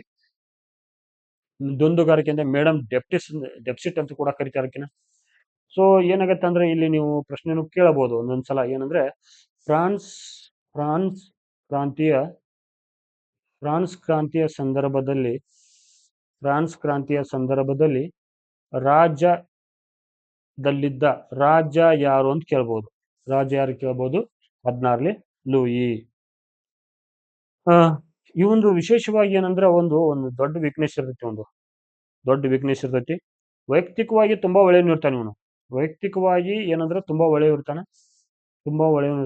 ವೈಯಕ್ತಿಕವಾಗಿ ಒಳ್ಳೆಯವನು ಇರ್ತಾನೆ ಇವನು. ಬಟ್ ಥಿಂಗ್ ಏನಂದ್ರೆ ಇವನು ದೊಡ್ಡ ಕುಡುಕ ಇರ್ತಾನೆ ಮತ್ತು ಅಪಾರ ದುಂದು ವೆಚ್ಚ ಮಾಡ್ತಿರ್ತಾನೆ. ಮತ್ತೇನಂದ್ರೆ ರಾಣಿಯ ಒಂದು ಕೈಗೊಂಬೆ ಆಗಿರ್ತಾನೆ. ಸೊ ಹಾಗಾಗಿ ಏನಾಗತ್ತೆ ಅಂದ್ರೆ ಫ್ರಾನ್ಸ್ ಕ್ರಾಂತಿಗೆ ಮುನ್ನಡೆ ಹೋಗುತ್ತೆ. ಈ ಒಂದು ಸಂದರ್ಭದಲ್ಲಿ ಸಾಕಷ್ಟು ಇದನ್ನ ಕಾಣ್ತೀವಿ ನಾವು. ಏನು ಇವನ ಆಡಳಿತಾವಧಿಯಲ್ಲಿ ಸಾಕಷ್ಟು ಫ್ರಾನ್ಸ್ ನಲ್ಲಿ ಇರ್ತಕ್ಕಂಥ ಒಂದು ಬಡತನಕ್ಕೆ ಮುನ್ನುಡಿ ಕೊಟ್ಟಿರ್ತಾರೆ. ಇಲ್ಲಿ ಬಡತನ, ನಿರುದ್ಯೋಗ, ಹಸಿವು. ಯಾವುದೇ ಒಂದು ಕ್ರಾಂತಿ ಸಂಭವಿಸ್ಬೇಕಾದ್ರೆ ಕ್ರಾಂತಿಯ ಕೈಗನ್ನಡಿ ಅಂತ ಕರಿಬಹುದು ನಾವು ಇವುಗಳನ್ನ. ಏನು ಮಿರರ್ ಆಫ್ ರೆವಲ್ಯೂಷನ್ ಅಂತ ಕರಿಬಹುದು. ಕ್ರಾಂತಿಯ ಕನ್ನಡಿಗಳು ಅಂತ ಕೂಡ ಕರಿಬಹುದು ನಾವು. ನೋಡಿ, ಜಗತ್ತಿನಲ್ಲಿ ಯಾವುದೇ ಒಂದು ಕ್ರಾಂತಿ ನಡಿಬೇಕಾದ್ರೆ, ಯಾವುದೇ ಒಂದು ಪ್ರಮುಖ ಘಟನೆ ನಡಿಬೇಕಾದ್ರೆ ಒಂದು ಬಡತನ ಇರಬೇಕು, ಒಂದು ನಿರುದ್ಯೋಗ ಇರಬೇಕು, ಇಲ್ಲ ಹಸಿವು ಇರಬೇಕು. ಈ ಮೂರಲ್ಲಿ ಒಂದಿದ್ರು ಕೂಡ ಆ ಒಂದು ರಾಷ್ಟ್ರ ಅಥವಾ ಒಂದು ಪ್ರದೇಶದಲ್ಲಿ ಸಾಕಷ್ಟು ಅನಾಚಾರ ಮತ್ತು ಹಲವಾರು ಕ್ರಾಂತಿಗಳ ನಡೆದಿರ್ತಕ್ಕಂಥ ವಿಚಾರ ನಾವು ಕಾಣ್ತಾ ಇದ್ದೀವಿ. ಸೊ ಇವಳ ಜೊತೆ ಏನಾಗತ್ತಂದ್ರೆ ನಾವು ಇವ್ರ ರಾಣಿಗೆ ಯಾರಕ್ಕೆ ಮೇರಿ ಅಂಟಾಯಿನೆಟ್ ಇವಳಿಗೆ ಒಂದು ಪ್ರಶ್ನೆ ಕೇಳ್ಬೋದು ನಿಮ್ಗೆ ಇಲ್ಲಿ. ಈಕಿಗೆ ಮೇಡಮ್ ಡೆಪ್ಸಿಟ್ ಅಂತಾರೆ. ಈಕಿಗೆ ಮೇಡಮ್ ಡೆಪ್ಸಿಟ್ ಅಂತ ಕರಿತಿದ್ರು ಈಕಿನ. ಸೊ ಈ ಒಂದು ವರ್ಡ್ ನೆನ್ಪಿಟ್ಕೊಡ್ರಿ. ಯಾಕಂದ್ರೆ ನಮ್ಗೆ ಎಕ್ಸಾಮ್ ಓರಿಯೆಂಟೆಡ್ ಏನ್ ಬೇಕಲ್ಲ ಅಷ್ಟು ನೋಡ್ತಾ ಇದೀನಿ. ಆಳವಾಗಿರ್ತಕ್ಕಂಥ ಅಧ್ಯಯನ ಬೇಕಾ. ಬಟ್ ಹಿಂಗೆ ಏನಂದ್ರ ಸಮಸ್ಯೆಗಳು ಸಾಲಲ್ಲ, ಇದು ಕಂಟೆಂಟ್ ಸಾಲಲ್ಲ. ನೋಡೋಣ ನೆಕ್ಸ್ಟ್ ಏನಂದ್ರ ಸಾಮಾಜಿಕ ಕಾರಣಗಳನ್ನ ನೋಡ್ಕೋಬೇಕಾಗತ್ತ, ಮತ್ತೆ ಎಕನಾಮಿಕ್ಸ್ ಆರ್ಥಿಕ ಕಾರಣಗಳನ್ನ ನೋಡ್ಬೇಕಾಗತ್ತ. ನಾವು ಸಾಮಾಜಿಕ ಕಾರಣದಲ್ಲಿ ಏನೈತೆ ಅಂದ್ರ ಒಂದು ಪ್ರಸಿದ್ಧ ಹೇಳಿಕೆ ಕಾಣ್ತೀವಿ ಈ ಒಂದು ಫ್ರಾನ್ಸ್ ಕ್ರಾಂತಿಯ ಸಂದರ್ಭದಲ್ಲಿ. ಶ್ರೀಮಂತರು ಹೋರಾಡುತ್ತಾರೆ, ಪಾದ್ರಿಗಳು ಪ್ರಾರ್ಥಿಸುತ್ತಾರೆ, ಸಾಮಾನ್ಯರು ತೆರಿಗೆ ಪಾವತಿಸುತ್ತಾರೆ ಅಂದ್ರೆ ಶ್ರೀಮಂತರು ಏನ್ ಮಾಡ್ತಾರೆ ಅಂದ್ರೆ ಸುಮ್ಮನೆ ಹೋರಾಟ ಮಾಡ್ತಾರೆ. ಪಾದ್ರಿಗಳು ಪ್ರಾರ್ಥನೆ ಮಾಡ್ತಾರಂತಾರೆ. ಬಟ್ ಸಾಮಾನ್ಯ ಜನರು ಏನ್ ಮಾಡ್ತಾರೆ ಅಂದ್ರೆ ತೆರಿಗೆ ಕಟ್ಟಬೇಕಾಗತ್ತೆ ಎಲ್ಲದಕ್ಕೂ. ಪ್ರಾರ್ಥನೆ ಮಾಡಿದ್ರೆ ತೆರಿಗೆ ಕಟ್ಟಬೇಕು, ಅವ್ರು ಹೋರಾಟ ಮಾಡಿದ್ರೆ ತೆರಿಗೆ ಕಟ್ಟಬೇಕು, ಎಲ್ಲದಕ್ಕೂ ತೆರಿಗೆ ಕಟ್ಟಿ ಕಟ್ಟಿ ಅವರು ಕಟ್ಟಪ್ಪಗಳಾಗಿರ್ತಾರೆ ಇಲ್ಲಿ. ಯಾರು? ಈ ಫ್ರಾನ್ಸ್ ಕ್ರಾಂತಿಯ ಸಂದರ್ಭದಲ್ಲಿ ಈ ತೆರಿಗೆ ಕಟ್ಟವರು ಕಟ್ಟಪ್ಪಗಳಾಗಿ ಬಿಡ್ತಾರೆ ಇಲ್ಲಿ. ಸೊ ಸಾಕಷ್ಟು ಅನಾಚಾರಗಳಿಂದಾಗಿ ನಾವು ಫ್ರಾನ್ಸ್ ಕ್ರಾಂತಿಯಲ್ಲಿ ಸಾಮಾಜಿಕ ಕಾರಣಗಳನ್ನ ನೋಡ್ತೀವಿ. ಅದಾದ್ಮೇಲೆ ಇಲ್ಲಿ ಏನೈತೆ ಅಂದ್ರೆ ಇಲ್ಲಿ ಸವಲತ್ತಿನ ವರ್ಗ ಅಂತ ಇರುತ್ತೆ ಒಂದು 2% ಪಾಪ್ಯುಲೇಷನ್ ಇರ್ತಾರೆ ಅವರು. ಮಿಲಿಟರಿ ಮತ್ತು ಚರ್ಚ್‌ಗಳನ್ನು ಮಾಡ್ತಿರ್ತಾರೆ. ಸೊ ಸಾಕಷ್ಟು ನೋಡ್ತೀವಿ. ಇಲ್ಲಿ ಅಂದ್ರೆ ಏನಂದ್ರ ವಿಶೇಷವಾಗಿ 3 ಎಸ್ಟೇಟ್‌ಗಳನ್ನು ಕಾಣ್ತೀವಿ ಇಲ್ಲಿ. 3 ಹಂತಗಳನ್ನ ಕಾಣ್ತೀವಿ. ಮೊದಲನೇದಾಗಿ ನಾವು 4 ಹಂತಗಳು ವಿಶೇಷವಾಗಿ 4 ಹಂತ ಇರ್ತಾವ. ಮೊದಲಿಗೆ ಏನ್ ನೋಡ್ತೀವಿ ನಾವಿಲ್ಲಿ ಕಿಂಗ್ ಆಂಡ್ ಹಿಸ್ ಫ್ಯಾಮಿಲಿ ನೋಡ್ತೀವಿ ಮೊದಲನೇದಾಗಿ. ಇವನ್ ಕೆಳಗೆ ಯಾರು ಬರ್ತಾರಂದ್ರ ಇವ್ರಿಗೆ ಫಸ್ಟ್ ಎಸ್ಟೇಟ್ ಅಂತಾರೆ ಇಲ್ಲಿ. ಫಸ್ಟ್ ಎಸ್ಟೇಟ್ ಅಂತಾರೆ. ಈ ಎಸ್ಟೇಟ್ ಅಲ್ಲಿ ಯಾರು ಇರ್ತಾರಂದ್ರೆ ಇವರು ಪೂಜಾರಿಗಳು ಇರ್ತಾರೆ. ಕನ್ನಡದನ ಪೂಜಾರಿ ಅಂತೀವಿ, ಇಂಗ್ಲಿಷ್‌ನಾಗ ಅಲ್ಲಿ ಪಾದ್ರಿಗಳಂತೀರಿ. ಇವ್ರ ಕೆಳಗೆ ಯಾರು ಬರ್ತಿದ್ರು ಅಂದ್ರೆ ಇಲ್ಲಿ ಈ ಸೆಕೆಂಡ್ ಎಸ್ಟೇಟ್‌ಗಳ ಕಂಪನಿ. ಸೆಕೆಂಡ್ ಎಸ್ಟೇಟ್ ಅಲ್ಲಿ ನೋಬೆಲ್ಸ್ ಬರ್ತಾರೆ ಇಲ್ಲಿ. ನೋಬೆಲ್ಸ್ ಬರ್ತಾರೆ ಅಂದ್ರೆ ಶ್ರೀಮಂತ ವರ್ಗದವ್ರು ಬರ್ತಾರೆ ಇಲ್ಲಿ. ಶ್ರೀಮಂತ ವರ್ಗದವ್ರು ಬರ್ತಾರೆ. ಆಮೇಲೆ ಇವ್ರ ಕೆಳಗ ಯಾರಂದ್ರೆ ಥರ್ಡ್ ಎಸ್ಟೇಟ್. ಥರ್ಡ್ ಎಸ್ಟೇಟ್ ಇವರು ಒಂಥರ ಆ ಕಂಪ್ಲೀಟ್ ಜನಸಾಮಾನ್ಯರು ಇರ್ತಾರೆ ಇವರು. ಕಾಮನ್ ಪೀಪಲ್ ಇರ್ತಾರೆ ಇವರು. ಕಾಮನ್ ಪೀಪಲ್ ಇರ್ತಾರೆ. ಇಲ್ಲೇನಾಗತ್ತಂದ್ರೆ ವಿಶೇಷವಾಗಿ ಈ ಇವೆರಡೂ ಟೀಮ್ ಅಂದ್ರೆ ತುಂಬಾ ಎಂಜಾಯ್ ಮಾಡ್ತಿರ್ತಾರೆ ಇವರು. ಯಾಕಂದ್ರೆ ಈ ಸೆಕೆಂಡ್ ಎಸ್ಟೇಟ್‌ನವ್ರಿಗೆಲ್ಲ ಫಸ್ಟ್ ಎಸ್ಟೇಟ್‌ದವ್ರಿಗೆ ವಿಶೇಷವಾಗಿ ಈ ತೆರಿಗೆ ವಿನಾಯಿತಿ ಇರುತ್ತೆ, ಅಪಾರ ಸಂಪತ್ತನ್ನ ಹೊಂದಿರ್ತಾರೆ. ರೈತರು ಮತ್ತು ಕಾರ್ಮಿಕರನ್ನ ಇವ್ರೇನು ಪಾದ್ರಿಗಳು ಶೋಷಣೆ ಮಾಡ್ತಿರ್ತಾರೆ ಇವ್ರು. ರೈತರು ಮತ್ತು ಕಾರ್ಮಿಕರನ್ನ ಶೋಷಣೆ ಮಾಡ್ತಿರ್ತಾರೆ. ಸೊ ಹೀಗಾಗಿ ಏನಂದ್ರೆ ಇವ್ರು ಮಾಡ್ತಕ್ಕಂಥ ಶೋಷಣೆ ಇವರನ್ನ ತುಂಬಾ ಹಿಂಸೆಗೊಳಪಡಿಸುತ್ತದೆ. ಹಾಗಾಗಿ ಇವರನ್ನ ನಾವ್ ಏನಂತ ಕರಿತೀವಿ ಅಂದ್ರೆ ಸವಲತ್ತಿಲ್ಲದ ವರ್ಗ ಅಂತ ಕರಿತಿದ್ವಿ ನಾವು. ಸವಲತ್ತಿಲ್ಲದ ವರ್ಗ ಅಂತ ಕರಿತಿದ್ರು ಇವ್ರನ್ನ. ಸವಲತ್ತಿನ ವರ್ಗ ಇವೆರಡು ಆದ್ರೆ ಸವಲತ್ತಿಲ್ಲದ ವರ್ಗ ಆಗಿತ್ತು ಇಲ್ಲಿ. ಪ್ರಶ್ನೆ ಕೇಳಬಹುದು ಅವರು. ಸೊ ಫ್ರಾನ್ಸ್ ಕ್ರಾಂತಿಯ ಸಂದರ್ಭದಲ್ಲಿ ಸವಲತ್ತಿಲ್ಲದ ವರ್ಗವನ್ನ ಯಾವ ಒಂದು ಎಸ್ಟೇಟ್‌ನಲ್ಲಿ ಕಾಣ್ತಿದ್ರು ಅಂತ ಕೇಳಬಹುದು. ಯಾವುದು? Third estate. ಪಾದ್ರಿಗಳು ಮಾತ್ರ ಅವರಿಗೆ ತೆರಿಗೆ ವಿನಾಯಿತಿ ಇತ್ತು, ಸಿಕ್ಕಾಪಟ್ಟೆ ಆಸ್ತಿ ಇತ್ತು, ಒಳ್ಳೆ ಒಳ್ಳೆ ಅಧಿಕಾರದಾಗಿದ್ರು, ತುಂಬಾ ಎಂಜಾಯ್ ಮಾಡ್ತಿದ್ರು. ಇವ್ರು ಸೆಕೆಂಡ್ ಎಸ್ಟೇಟ್‌ದವರು ಕೂಡ ಅವ್ರಿಗೆ ಏನು ಫರಕ್ ಇರ್ಲಿಲ್ಲ. ಎರಡೂ ಒಂದೇ ಇದ್ರು. ಈ ಥರ್ಡ್ ಎಸ್ಟೇಟ್ ಅಲ್ಲಿ ವಿಶೇಷವಾಗಿ ನಾವ್ ಯಾರು ನೋಡ್ತೀವಿ ಅಂದ್ರೆ ಈ ರೈತರು ಕಾಣ್ತಿದ್ರು ಇಲ್ಲಿ. ರೈತರು, ಕಾರ್ಮಿಕರು ಒಂದ ರೈತರು, ಕಾರ್ಮಿಕರು, ಈ ವಕೀಲರು ಮತ್ತೆ ಈ ರಿಮೈನಿಂಗ್ ಈ ಡಾಕ್ಟರ್ಸು ಮತ್ತೆ ಈ ಲೆಕ್ಚರ್ಸು, ತತ್ವಜ್ಞಾನಿಗಳು, ಒಟ್ನಲ್ಲಿ ಈ ಕಾಮನ್ ಪೀಪಲ್‌ಗಳಿಗೆ ಇರ್ತಕ್ಕಂತ ಒಂದು ಸವಲತ್ತುಗಳು ಯಾವುದೇ ಇರ್ತಿರ್ಲಿಲ್ಲ. ತುಂಬಾ ಕಷ್ಟದ ಒಂದು ಜೀವನ ಮಾಡ್ತಿದ್ರು. ಯಾಕಂದ್ರೆ ಎಲ್ಲಾ ತೆರಿಗೆಗಳನ್ನ ಕಾಮನ್ ಪೀಪಲ್ ಕಟ್ಟಬೇಕಾಗಿತ್ತು. ಸರ್ಕಾರಿ ಹುದ್ದೆಗಳನ್ನ ಅಲಂಕರಿಸುವಂತಿರಲಿಲ್ಲ ಇವರು ಕಾಮನ್ ಪೀಪಲ್‌ಗಳು. ಆಮೇಲೆ ಸಾಮಾಜಿಕವಾಗಿ ಕೀಳರಿಮೆ ಮತ್ತು ಪಕ್ಷಪಾತದಿಂದ ಕೂಡಿರ್ತಕ್ಕಂಥ ಒಂದು ಅನಾಚಾರವನ್ನ ಯಾರು ಅನುಭವಿಸ್ತಿದ್ರು? Common people ಅನುಭವಿಸ್ತಿದ್ರು. ಈ ಪಾದ್ರಿಗಳು, ಶ್ರೀಮಂತರು, ನೋಬೆಲ್ಸು ಫುಲ್ ಮಜಾ ಮಾಡ್ತಾ ಇದ್ರು. ಹಾಗಾಗಿ ಕೆಲವು ವಿಚಾರಗಳಲ್ಲಿ ಏನಾಗುತ್ತೆ ಅಂದ್ರೆ ಕಾಮನ್ ಪೀಪಲ್‌ಗಳು ಸಿಡಿದೇಳ್ತಕ್ಕಂಥ ಒಂದು ವಿಚಾರಗಳನ್ನ ನಾವಿಲ್ಲಿ ಸಾಮಾಜಿಕ ಕಾರಣಗಳಲ್ಲಿ ನಾವು ಕಾಣ್ತಿದ್ದೀವಿ. ಇದಾದ್ಮೇಲೆ ಸಾಕಷ್ಟು ನಾವು ಆರ್ಥಿಕ ಕಾರಣಗಳು ಕೂಡ ನೋಡ್ಬೇಕಾಗತ್ತೆ ಇಲ್ಲಿ. ಇನ್ನು ಆರ್ಥಿಕ ಕಾರಣಗಳು ಕೂಡ ನಾವಿಲ್ಲಿ ಕಾಣ್ತೀವಿ. ಆರ್ಥಿಕ ಕಾರಣಗಳು. ಈ ಆರ್ಥಿಕ ಕಾರಣಗಳಲ್ಲಿ ಏನಾಗತ್ತಂದ್ರ ಸಾಕಷ್ಟು ವಿಚಾರಗಳಲ್ಲಿ ಅನಾಚಾರಗಳನ್ನು ಕಾಣ್ತಾ ಇರ್ತೀವಿ. ವಿಚಾರಗಳಲ್ಲಿ ಏನಂದ್ರೆ ಸಮಸ್ಯೆಗಳು ಉದ್ಭವಿಸ್ತಕ್ಕಂಥ ಒಂದು ವಿಚಾರಗಳು ನೋಡ್ತಾ ಇದ್ದೀವಿ. ಒಂದ್ ಸೆಕೆಂಡು. ಇದರಲ್ಲಿ ಒಂದು ವಿಚಾರ ನಾನು ಹೇಳ್ಬೇಕಂದ್ರ ಫ್ರಾನ್ಸ್ ಕ್ರಾಂತಿ ಸಂದರ್ಭದಲ್ಲಿ ಸಾಕಷ್ಟು ಬದಲಾವಣೆಗಳನ್ನ ನೋಡ್ತಾ ಬರ್ತೀವಿ ನಾವಿಲ್ಲಿ. ಸಾಮಾಜಿಕ ಕ್ರಾಂತಿ ಆಗಿರ್ಬೋದು, ಏನು ಆರ್ಥಿಕ ಕಾರಣಗಳಿಂದ ಒಂದು ವಿಚಾರಗಳಲ್ಲಿ ನಾವು ದೋಷಪೂರಿತ ಮೊದಲಿಗಿರ್ತಕ್ಕಂಥ ತೆರಿಗೆಯನ್ನು ನೋಡ್ತೀವಿ. ಅನ್ಯಾಯಯುತ ತೆರಿಗೆ ಅಂದ್ರೆ ಈಗ ಶ್ರೀಮಂತರಿಗೆ ವಿನಾಯಿತಿಯನ್ನು ಕೊಡೋದು, ಬಡವರಿಗೆ ಹೆಚ್ಚಿನ ತೆರಿಗೆಯನ್ನು ಹಾಕೋದು. ಇಲ್ಲಿ ಏನಾಗತ್ತೆ ಅಂದ್ರೆ ಈ ಥರ್ಡ್ ಎಸ್ಟೇಟ್ ಮೇಲೆ 3 ತರ ತೆರಿಗೆಗಳು ಬರ್ತಿದ್ವು. ನೋಡಿ, ಒಂದು ಶೋಷಣೆ, ಈ ಆರ್ಥಿಕ ಶೋಷಣೆ ಅಂತ ಕರಿಬಹುದು ನಾವ್ ಇದನ್ನ. ಆರ್ಥಿಕ ಶೋಷಣೆ ಅಂತ ಕರಿಬಹುದು. ಈ ಶೋಷಣೆ ಯಾರ ಮೇಲೆ ಆಗ್ತಿತ್ತಂದ್ರ ಈ ಥರ್ಡ್ ಎಸ್ಟೇಟ್ ಜನರ ಮೇಲೆ ಆಗ್ತಿತ್ತು ಇಲ್ಲಿ ವಿಶೇಷವಾಗಿ.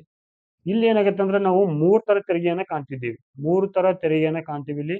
ಒಂದೇನಾಗತ್ತೆ ಅಂದ್ರೆ ಟೈಲೆ ಟೈಲೆ ಟೈಲೆ ಅಂತ ಕರಿತಿದ್ದೀವಿ. ನಮ್ಮಲ್ಲಿ ಇಲ್ಲಿ ಏನಂದ್ರೆ ವೆಲ್ತ್ ಟ್ಯಾಕ್ಸ್ ಅಂತಿಲ್ಲ. ಸಂಪತ್ತಿನ ಮೇಲಿನ ತೆರಿಗೆ. ಸಂಪತ್ತಿನ ತೆರಿಗೆನ ಯಾರು ಬಡವರೇ ಕೊಡ್ಬೇಕಾಗಿತ್ತು. ಬಡವರು ತಮ್ಮ ಸಂಪತ್ತಿನ ಮೇಲೆ ಇರ್ತಕ್ಕಂಥ ತೆರಿಗೆ ಕೊಡ್ತಿದ್ರು. ಇನ್ನೊಂದು ನಮ್ಮ ಮಹಾತ್ಮ ಗಾಂಧಿ ಮಾಡಿರ್ತಕ್ಕಂಥ ಒಂದು ಚಳವಳಿ ಅದು. ಉಪ್ಪಿನ ಚಳವಳಿ ಐತಿ. ಬಟ್ ಯಾದಕ್ಕಂದ್ರೆ ಉಪ್ಪಿನ ಮೇಲೆ ಅತಿ ತೆರಿಗೆ ಕಟ್ತಿದ್ರಲ್ಲ ಬ್ರಿಟಿಷರು. ಅದಕ್ಕೋಸ್ಕರ ಹೋರಾಡ್ತಿದ್ರು. ಬಟ್ ಇಲ್ಲಿ ಅಂದ್ರೆ ಫ್ರಾನ್ಸ್ ಕ್ರಾಂತಿಯ ಸಂದರ್ಭದಲ್ಲಿ ಗ್ಯಾಬಿಲ್ಲಿ ಅನ್ನೋದೇನು ಉಪ್ಪಿನ ಮೇಲೆ ತೆರಿಗೆಗಿತ್ತು. ಇನ್ನೊಂದೇನಂದ್ರೆ ಪ್ರಮುಖವಾಗಿ ಟೀತ್. ಟೀತ್ ಇಂಡೈರೆಕ್ಟ್ ಆಗಿ ನಾವು ಇದನ್ನ ಜಜಿಯಾ ಅನ್ಕೊಳ್ಳೋಣ. ಇದನ್ನ ಜಿಜಿಯಾ ಇದೇನಂದ್ರೆ ಇದು ಕೂಡ ಒಂದು ಧಾರ್ಮಿಕ ತೆರಿಗೆ ಆಗಿತ್ತು. ಇವೆಲ್ಲಾ ತೆರಿಗೆ ಕಟ್ಟಿ ಕಟ್ಟಿ ಕಟ್ಟಿ ಜನ ಐತೆ ಅಂದ್ರೆ ಕಪ್ಪಗಳಾಗ್ಬಿಟ್ಟಿದ್ರು ಅವರು. ಜನ ಏನಂದ್ರೆ ಇಲ್ಲಿರ್ತಕ್ಕಂಥ ಜನಸಾಮಾನ್ಯರು ಕಟ್ಟಪ್ಪಗಳಾಗಿ ಬಿಟ್ಟಿದ್ರು. ಈ ಕಟ್ಟಪ್ಪಗಳಿಂದಾಗಿ ಏನಾಗೈತೆ ಅಂದ್ರೆ ಟೈಲೆ ಗ್ಯಾಬಿಲೆ ಮತ್ತು ಟೀತ್ ಈ ತೆರಿಗೆಗಳಿಂದಾಗಿ ಸಾಕಷ್ಟು ಜನರು ನೊಂದು ಹೋಗ್ಬಿಟ್ಟಿದ್ರು. ದಿನಂಪ್ರತಿ ಹೆಚ್ಚು ಮಾಡೋದು ಕಡಿಮೆ ಮಾಡೋದ್ರಿಂದಾಗಿ ಜನ ಕೂಡ ಬೇಸತ್ತು ಹೋಗ್ಬಿಟ್ಟಿದ್ರು. ಸೊ ಇಲ್ಲಿ ಪ್ರಮುಖವಾಗಿರ್ತಕ್ಕಂಥ ಒಂದು ಕೊಟೇಶನ್ ಬರುತ್ತೆ, ಒಂದು ಹೇಳಿಕೆ ಬರುತ್ತೆ ಇಲ್ಲಿ. ಯಾವುದು ಹಸಿವಿಗೆ ಸಂಬಂಧಿಸಿದಂತೆ. ಹಸಿವಿಗೆ ಸಂಬಂಧಿಸಿದಂತೆ ಒಂದು ಇದು ಬರುತ್ತೆ ಇಲ್ಲಿ. ಫ್ರಾನ್ಸ್ನಲ್ಲಿ ಏನು ಫ್ರಾನ್ಸ್ನಲ್ಲಿ ಫ್ರಾನ್ಸ್ನಲ್ಲಿ 10 ಜನರು ಸತ್ತರೆ 10 ಜನರು ಸತ್ತರೆ ಒಂದು ಪ್ರಮುಖ ಕೊಟೇಶನ್ 10 ಜನರು ಸತ್ತರೆ ಅದರಲ್ಲಿ 9 ಜನರು ಹಸಿವಿನಿಂದಲೂ ಇನ್ನು ಮತ್ತು ಹತ್ತನೆಯವನು ಅಜೀರ್ಣದಿಂದಲೂ ಸಾಯುತ್ತಿದ್ದನು. ಅಂದ್ರೆ ಹೊಟ್ಟೆ ಅರಗಿಸ್ಕೊಳ್ಳಾರು ಸಾಯ್ತಿದ್ದಂತೆ ಇವನು, ಅಜೀರ್ಣದಿಂದಲೇ ಸಾಯುತ್ತಿದ್ದನು. ಈ ತರ ಒಂದು ಕೊಟೇಶನ್ ಕೂಡ ನಾವು ಇಲ್ಲಿ ಕಾಣ್ತಿದೀವಿ. ಸೊ ಇವನು ಪ್ರಶ್ನೆಗಳು ಕೇಳಬಹುದು. ಯಾವ ಸಂದರ್ಭದಲ್ಲಿ ಹೆಂಗ್ ಸತ್ರು, ಏನ್ ಮಾಡಿದ್ರು, ಯಾಕೆ ಹಿಂಗಾಯ್ತು, ಕ್ರಾಂತಿ ಒಂದು ಕಾರಣಗಳಲ್ಲಿ ಕೂಡ ಸಾಕಷ್ಟು ನಿಮ್ಗ ಕೇಳಬಹುದು. ಹೌದಾ? ಇಷ್ಟು ಪ್ರಮುಖ 2 ಕಾರಣಗಳನ್ನ ನೋಡ್ತೀವಿ. ಒಂದು ಪ್ರಮುಖವಾಗಿ ರಾಜಕೀಯ ಕಾರಣ ನೋಡ್ತೀವಿ, ಆಮೇಲೆ ಸಾಮಾಜಿಕ ಕಾರಣ ನೋಡ್ತೀವಿ. ಇನ್ನೊಂದೇನಂದ್ರೆ ಬೌದ್ಧಿಕ ಕಾರಣಗಳನ್ನ ನೋಡ್ತೀವಿ. ಯಾವುದು ಇನ್ನೊಂದು ಪ್ರಮುಖ ಕಾರಣ ಅಂದ್ರೆ ಬೌದ್ಧಿಕ ಕಾರಣ. ಈ ಬೌದ್ಧಿಕ ಕಾರಣ ಫ್ರಾನ್ಸ್ನಲ್ಲಿ ಯಾವ ತರ ಒಂದು ಬದಲಾವಣೆ ತರುತ್ತಂದ್ರ ಇಡೀ ಜಗತ್ತ ಮತ್ತೊಂದ್ಸಲ ಕಣ್ಣಾರ್ಸ್ಬೇಕು ಅಂತ ಒಂದು ಪ್ರಮುಖ ತತ್ವಜ್ಞಾನಿಗಳನ್ನ ನಾವು ಕಾಣ್ತೀವಿ ಇಲ್ಲಿ. ಫ್ರಾನ್ಸ್ ಕ್ರಾಂತಿಯ ಪಿತಾಮಹ ಅಂತ ಆಗಿರ್ತಕ್ಕ ರುಸ್ಸೋ, ಮಾಂಟೆಸ್ಕೋ ಇನ್ನೊಬ್ಬಂದ್ರ ವಾಲ್ಟೇರ್. ಈ ಈ ಪ್ರಮುಖವಾಗಿರ್ತಕ್ಕಂಥ ಬೌದ್ಧಿಕ ವಿಕಾಸವನ್ನು ಹೊಂದಿರತಕ್ಕಂಥ ಈ 3 ಜನರ ಒಂದು ಸಿದ್ಧಾಂತಗಳು ಹಲವಾರು ಒಂದು ಬೌದ್ಧಿಕ ಕಾರಣಗಳ ಮೂಲಕ ಫ್ರಾನ್ಸ್ ಕ್ರಾಂತಿಗೆ ಒಂದು ಮುನ್ನುಡಿ ಬರತಕ್ಕಂಥ ವಿಚಾರವನ್ನು ನಾವಿಲ್ಲಿ ಕಾಣ್ತೀವಿ. ಈ ಫ್ರಾನ್ಸ್ನ ಒಂದು ತತ್ವಜ್ಞಾನಿಗಳು ಈ ಒಂದು ರಾಜಕೀಯ ಅನಾಚಾರವನ್ನ, ರಾಜಕೀಯ ದುರಾಡಳಿತ, ರಾಜಕೀಯ ಅಸಮಾನತೆ, ಆರ್ಥಿಕ ಶೋಷಣೆಗಳಿಂದ ಬೆಸತ್ತು ಈ ಮಾಂಟೆಸ್ಕೋ ಅವ್ರು ಏನ್ ಮಾಡ್ತಾರಂದ್ರ, ಯಾರು ಮಾಂಟೆಸ್ಕೋ ಯಾವಾಗಂದ್ರ 1689 ಮತ್ತು 77 ಮಧ್ಯೆ ಇರ್ತಕ್ಕಂಥ ವ್ಯಕ್ತಿ. ಇವನ್ ಏನ್ ಮಾಡ್ತಾನ, ಒಂದು ಪ್ರಮುಖವಾಗಿ ಕೃತಿಯನ್ನು ಬರೀತಾನ, ದಿ ಸ್ಪಿರಿಟ್ ಆಫ್ ಲಾಸ್. ಯಾವುದು ದಿ ಸ್ಪಿರಿಟ್ ಆಫ್ ಲಾಸ್ ಒಂದು ಪ್ರಮುಖ ಕೃತಿ ಬರೀತಾನ. ಇದರಲ್ಲಿ ಏನಾಗತ್ತಂದ್ರ ಇಂಗ್ಲೆಂಡಿನ ಸಂಸದೀಯ ಪ್ರಜಾಪ್ರಭುತ್ವ ಪದ್ಧತಿಯನ್ನ ವಿಂಗಡಣೆ ಮಾಡ್ತಾ ಅವನು ಅಧಿಕಾರ ವಿಂಗಡಣಾ ಸಿದ್ಧಾಂತನ ಮಂಡನೆ ಮಾಡ್ತಾನೆ. ಇದರಲ್ಲಿ ಅಧಿಕಾರ ವಿಂಗಡಣಾ ಸಿದ್ಧಾಂತವನ್ನ ಮಾಡ್ತಾನೆ ಇಲ್ಲಿ. ಸೊ ಇಲ್ಲಿ ಏನಾಗತ್ತಂದ್ರ ಪ್ರಮುಖವಾಗಿ ಶಾಸಕಾಂಗ, ಕಾರ್ಯಾಂಗ, ನ್ಯಾಯಾಂಗ ಈ 3 ವಿಭಾಗನ ಮಾಡ್ತಾನವನು. ಇವು ಏನಾಗತ್ತಂದ್ರೆ 3 ಕೂಡ ಸ್ವತಂತ್ರವಾಗಿ ಕಾರ್ಯವನ್ನು ನಿರ್ವಹಣೆ ಮಾಡಬೇಕು, ಅಧಿಕಾರವನ್ನು ವಿಂಗಡಣೆ ಮಾಡಬೇಕು ಅಂತ ಈ ದ ಸ್ಪಿರಿಟ್ ಆಫ್ ಲಾಸ್ ಕೃತಿಯಲ್ಲಿ ಅವನು ತಿಳಿಸ್ತಾ ಬರ್ತಾನೆ. ಇವನು ಏನ್ ಹೇಳ್ತಾನೆ ಅಂದ್ರೆ ಕಾನೂನಿನ ಅಧಿಕಾರ ಶ್ರೇಷ್ಠ ಅಧಿಕಾರ ಅಂತ ಹೇಳ್ತಾನೆ. ಕಾನೂನು ಶ್ರೇಷ್ಠ ಅಧಿಕಾರ ಅಂತ ಹೇಳ್ತಾನೆ. ಇಲ್ಲಿ ಅದು ಕಾನೂನು ಶ್ರೇಷ್ಠ ಅಧಿಕಾರ ಅಂತ ಹೇಳ್ತಾನು. ಎಲ್ಲಾ ಜನರು ಕಾನೂನಿನ ಅಧೀನಕ್ಕೆ ಒಳಪಟ್ಟಿರ್ಬೇಕಂತ ಹೇಳ್ತಾನೆ. ಎಲ್ಲಾ ಜನರು ಕಾನೂನಿನ ಅಧೀನಕ್ಕೆ ಒಳಪಟ್ಟಿರಬೇಕು. ದ ಸ್ಪಿರಿಟ್ ಆಫ್ ಲಾಸ್ ಅಲ್ಲಿ ಏನಾಗುತ್ತೆ ಅಂದ್ರೆ ಜನ ಕಾನೂನನ್ನ ಗೌರವಿಸಬೇಕು. ಕಾನೂನೇ ಸರ್ವಶ್ರೇಷ್ಠವಾದದ್ದು. ಎಲ್ಲಾ ಕಾನೂನುಗಳು ಎಲ್ಲಾ ಜನರಿಗೂ ಕೂಡ ಸ್ವತಂತ್ರವಾಗಿ ಲಭ್ಯವಾಗಿರಬೇಕು. ಕಾನೂನಿನ ಮೂಲಕ ರಾಜ್ಯವನ್ನು ಸ್ಥಾಪನೆ ಮಾಡಬೇಕು. ಸರಿ ತಪ್ಪುಗಳನ್ನ ತುಲನೆ ಮಾಡಿ ಕಾನೂನಿನ ಶ್ರೇಷ್ಠ ಅಧಿಕಾರವನ್ನು ಪ್ರತಿಪಾದನೆ ಮಾಡ್ಬೇಕಂತ ಯಾರು ಹೇಳ್ತಾರೆ ಅಂದ್ರೆ ಮಾಂಟೆಸ್ಕೋ ಅವರು ಹೇಳ್ತಾರೆ. ಸೊ ಇದರಲ್ಲಿ ಪ್ರಮುಖವಾದ ಮುಂದಿನ ಒಂದು ಕ್ಲಾಸ್ನಲ್ಲಿ ಕೂಡ ನಾವು ವಾಲ್ಟೇರ್ ಅವ್ರ ಬಗ್ಗೆ, ರುಸ್ಸೋ ಅವ್ರ ಬಗ್ಗೆ ಮತ್ತು ಫ್ರಾನ್ಸ್ ಕ್ರಾಂತಿಯ ಸಂದರ್ಭದಲ್ಲಿ ಇರತಕ್ಕಂಥ ಪ್ರಮುಖ ಘಟನೆಗಳೇನು, ಈ ಫ್ರಾನ್ಸ್ ಕ್ರಾಂತಿಯಲ್ಲಿ Jean Jacques Rousseau the social contract, the Bible of the France revolution ಅಂತ ಕರಿತೀವಿ. ಇಲ್ಲಿ ಏನಾಗುತ್ತೆ ಅಂದ್ರೆ ಜನತಾ ಪರಮಾಧಿಕಾರವನ್ನು ಮಂಡನೆ ಮಾಡ್ತಾರ ಅವರು. ಯಾರು ಜನತಾ ಪರಮಾಧಿಕಾರ ಯಾವ ತರ ಇತ್ತು, ಏನ್ ಮಾಡಿದ್ರು ಕೂಡ ಅಲ್ಲಿ ನೋಡ್ತಾರೆ. ಯಾರು ಜೀನ್ ಜಾಕಸ್ ರುಸ್ಸೋ. ನಾವು ಸಿಂಪಲ್ ಆಗಿ ಏನಂತ ಕರಿತೀವಿ ಅಂದ್ರೆ ರುಸ್ಸೋ ಅಂತ ಕರಿತೀವಿ. ಇವರ ಒಂದು ಪ್ರಮುಖ ಕೃತಿ ಯಾವ್ದಂದ್ರೆ ಸೋಷಿಯಲ್ ಕಾಂಟ್ರಾಕ್ಟ್ ಅನ್ನೋ ಒಂದು ಕೃತಿಯಲ್ಲಿ ನೋಡ್ತೀವಿ. ಇದನ್ನ ಈ ಕೃತಿಯನ್ನು ನಾವು Bible of the France revolution ಅಂತ ಕರಿತೀವಿ. ಹೀಗೆ 10 ಹಲವು ವಿಚಾರಗಳನ್ನು ನಾವು ಕೂಡ ಈ ಒಂದು ಕ್ಲಾಸ್ನಲ್ಲಿ ಕಮಿಂಗ್ ಡೇಸ್ ಅಲ್ಲಿ ನಾವು ನೋಡ್ತಾ ಹೋಗೋಣ. ಈ ಕೃತಿಯಲ್ಲಿ ಕೂಡ ಮಾನವ ಹುಟ್ಟಿನಿಂದ ಸ್ವತಂತ್ರ, ಆದರೆ ಎಲ್ಲೆಡೆ ಅವನು ಸರಪಳಿಗಳಿಂದ ಬಂಧಿಸಲ್ಪಟ್ಟಿದ್ದಾನೆ ಅಂತ ಹೇಳ್ತಾನೆ ಅವನು. ಮನುಷ್ಯ ಸೋಷಿಯಲ್ ಕಾಂಟ್ರಾಕ್ಟ್ ಒಂದಲ್ಲ ಒಂದು ವಿಚಾರಗಳಿಂದ ತನ್ನನ್ನು ತಾನು ತನ್ನ ಸ್ವತಂತ್ರನೇ ಕಳ್ಕೊಂಡಿರ್ತಾನೆ ಅಂತ ಹೇಳ್ತಾನೆ ಅವನು. ಸೊ ಹಾಗಾಗಿ ಈ ಸಾಮಾಜಿಕ ಒಪ್ಪಂದ ಏನಂತಂದ್ರೆ ಪ್ರಜೆಗಳು ಮತ್ತು ಪ್ರಭುತ್ವಗಳ ಮಧ್ಯೆ ನಡೆದಿರ್ತಕ್ಕಂಥ ಒಂದು ಸೋಷಿಯಲ್ ಅಗ್ರಿಮೆಂಟ್ ಅಂತ ಹೇಳ್ತಾನೆ. ಯಾರು? ಪ್ರಜೆಗಳು ಮತ್ತು ಪ್ರಭುಗಳ ಮಧ್ಯೆ ಮತ್ತು ಆಳುವವರು ಮತ್ತು ಆಳಲ್ಪಡುವವರ ಮಧ್ಯೆ, ಆಳಿಸಿಕೊಳ್ಳುವವರ ಮಧ್ಯೆ ಇರ್ತಕ್ಕಂಥ ಒಂದು ಒಪ್ಪಂದ ಅಂತ ಹೇಳ್ತಾರೆ ಇಲ್ಲಿ. ರಾಜ್ಯ ಕರ್ತವ್ಯವನ್ನು ವಿಫಲವಾದ್ರೆ ಪ್ರಜೆಗಳು ಹಿಂದಕ್ಕೆ ಕಳಿಸಿಕೊಳ್ಳುವ ಒಂದು ಮತ್ತು ಬದಲಾಯಿಸುವ ಹಕ್ಕನ್ನು ಪ್ರಜೆಗಳು ಕೂಡ ಹೊಂದಿದ್ದಾರೆ ಅಂತ ಹೇಳ್ತಾನೆ. ನಾವು ನೋಡಬಹುದು ಇಲ್ಲಿ. ಈಗ ಉದಾಹರಣೆಗೆ MP ಕೆಲಸ ಮಾಡ್ಲಿಲ್ಲ ಅಂದ್ರ ಬಾ ನೀ ಮನಿಗೆ ಅಂತೇಳಿ ಈ ಸ್ವಿಟ್ಜರ್ಲೆಂಡ್ ಅಲ್ಲಿ ಏನು ಓಟ್ ಹಾಕಿ ಮನಿ ಕಳ್ಸ್ಕೊತಾರಲ್ಲ, ಅದನ್ನ ಅವಾಗ ಹೇಳಿದವನು ರುಸೋ. ಸೊ ಇವನು ಏನ್ ಹೇಳ್ತಾನೆ ಈ ಸಂದರ್ಭದಲ್ಲಿ, ಇವ್ರಿಗೆ ಪ್ರಜೆಗಳಿಗೆ ಸ್ವಾತಂತ್ರ್ಯ, ಸಮಾನತೆ, ಭ್ರಾತೃತ್ವದಿಂದ ಬದುಕಬೇಕಂತ ಏನ್ ಹೇಳ್ತಾನಂದ್ರೆ ಅವರು ರುಸೋ ಈ ಸೋಷಿಯಲ್ ಕಾಂಟ್ರಾಕ್ಟ್ ನಲ್ಲಿ ಕೂಡ ಹೇಳ್ತಾನೆ. ಸರ್ಕಾರ ಮತ್ತು ಪ್ರಜೆಗಳ ಮಧ್ಯೆ ಇಲ್ಲಿರ್ತಕ್ಕಂಥ ಬಾಂಧವ್ಯನೇ ಸೋಷಿಯಲ್ ಕಾಂಟ್ರಾಕ್ಟ್ ಅಂತ ಹೇಳ್ತಾನೆ ಅವನು. ರೂಸೋ ಜನಿಸದಿದ್ದರೆ ಫ್ರಾನ್ಸಿನ ಕ್ರಾಂತಿ ಸಂಭವಿಸುತ್ತಿರಲಿಲ್ಲ ಅಂತ ಯಾರು ಹೇಳ್ತಾರಂದ್ರೆ ನೆಪೋಲಿಯನ್ ಹೇಳ್ತಾನೆ. ಸೊ ಮುಂದಿನ ಒಂದು ಕ್ಲಾಸ್ ನಲ್ಲಿ ಕೂಡ ಇದೆ ಫ್ರಾನ್ಸ್ ಸಂಬಂಧಪಟ್ಟಂತೆ ಮತ್ತೊಂದು ಭಾಗವನ್ನು ನೋಡೋಣ. ಸೊ ನಿಮ್ಗೆ ಯಾವ್ದಾರ ಮತ್ತಿನ ಹೆಚ್ಚಿನ ಕ್ಲಾಸ್ ಬೇಕಾಗಿದ್ರೆ, ಬೇರೆ ಏನಾದ್ರು ಬೇಕಾಗಿದ್ರು ಕೂಡ ನೀವು ಏನ್ ಮಾಡ್ಬೋದು ಕಮೆಂಟ್ ಮಾಡ್ರಿ. ನೆಕ್ಸ್ಟ್ ವಿಡಿಯೋದಲ್ಲಿ ಸಿಗೋಣ. ಅಲ್ಲಿವರೆಗೆ ಕೂಡ ಈ ಒಂದು ವಿಡಿಯೋ ನೋಡಕ್ಕೆ ನಿಮ್ಗೆ ಧನ್ಯವಾದ ಹೇಳ್ತೀನಿ. ನೆಕ್ಸ್ಟ್ ನಾಳೆ ಸಾಧ್ಯ ಆದ್ರೆ ಒಂದು C&R ರೂಲ್ ಸಂಬಂಧಪಟ್ಟಂತೆ ಹೆಚ್ಚಿನ ಒಂದು ಮಾಹಿತಿ ತಿಳ್ಕೊಂಡು ನಿಮಗೆ ಕ್ಲಾಸ್ ಮಾಡ್ಕೊಡ್ತೀನಿ. ಸರಿ, ಬಾಯ್ ಬಾಯ್, ಟಾಟಾ.